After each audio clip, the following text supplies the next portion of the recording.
بسم اللہ الرحمن الرحیم۔ السلام علیکم۔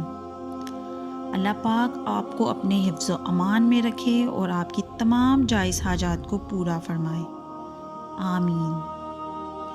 ایک روایت میں ہے حضرت محمد صلی اللہ علیہ وآلہ وسلم بیٹھے ہوئے تھے تو سیدہ عائشہ صدیقہ رضی اللہ عنہا نے عرض کی، یا رسول اللہ صلی اللہ علیہ وآلہ وسلم، وہ دیکھیں سیدہ فاطمہ آ گئی ہیں، وہ دیکھیں بی بی صاحبہ بغیر بتائے آ گئی ہیں۔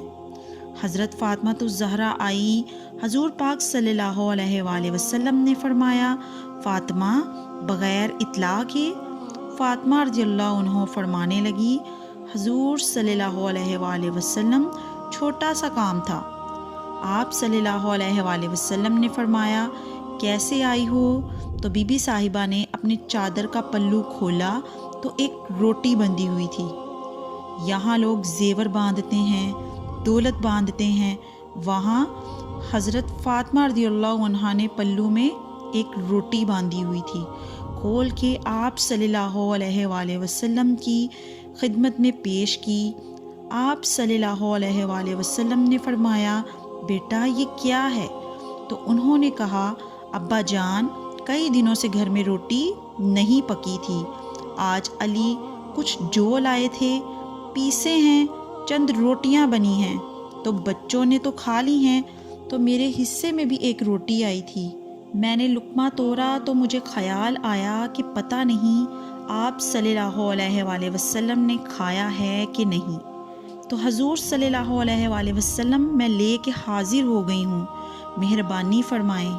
آپ صلی اللہ علیہ وآلہ وسلم نے فرمایا، بیٹی بیٹھ جاؤ۔ حضرت فاطمہ رضی اللہ عنہا بھی بیٹھ گئیں۔ سیدہ عائشہ رضی اللہ عنہا کہتی ہیں، حضور صلی اللہ علیہ وآلہ وسلم بھی بیٹھ گئے، فرمایا، فاطمہ کتنے دنوں سے نہیں کھایا؟ عرض کی، حضور 3 دن سے۔ فرمایا، بیٹے میں نے 5 دن سے نہیں کھایا، آ جاؤ دونوں باپ بیٹی مل کے کھاتے ہیں۔ روٹی 2 حصوں میں حضور نے بانٹی، فرمایا، چلو آدھی تم کھاؤ، آدھی میں کھاتا ہوں۔ حضرت فاطمہ رضی اللہ عنہ نے لقمہ توڑ کر منہ میں رکھا تو رو پڑی کہ حضور 5 دن سے نہیں کھائی۔ آپ صلی اللہ علیہ وآلہ وسلم نے کہا، بیٹا چپ کر جاؤ، ہمارا دنیا سے کیا تعلق ہے، ایک پل رہ گیا ہے، بس اللہ پھر جنت کی ساری نعمتیں عطا فرمائے گا۔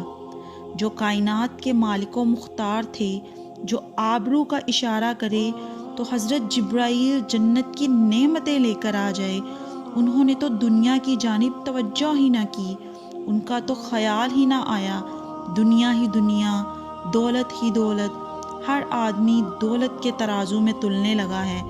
یہاں ہمارے پاس وافر مقدار میں کھانا ہوتا ہے، ہم اس کا ضیاع کرتے ہیں۔ ہمارے نبی نے فاقے میں رہ کر بھی اللہ کا شکر ادا کیا، ہمارے نبی کی بیٹی نے فاقے میں رہ کر بھی اللہ کا شکر ادا کیا۔ ہمیں اپنے نبی کی زندگی سے سبق حاصل کرنا چاہیے۔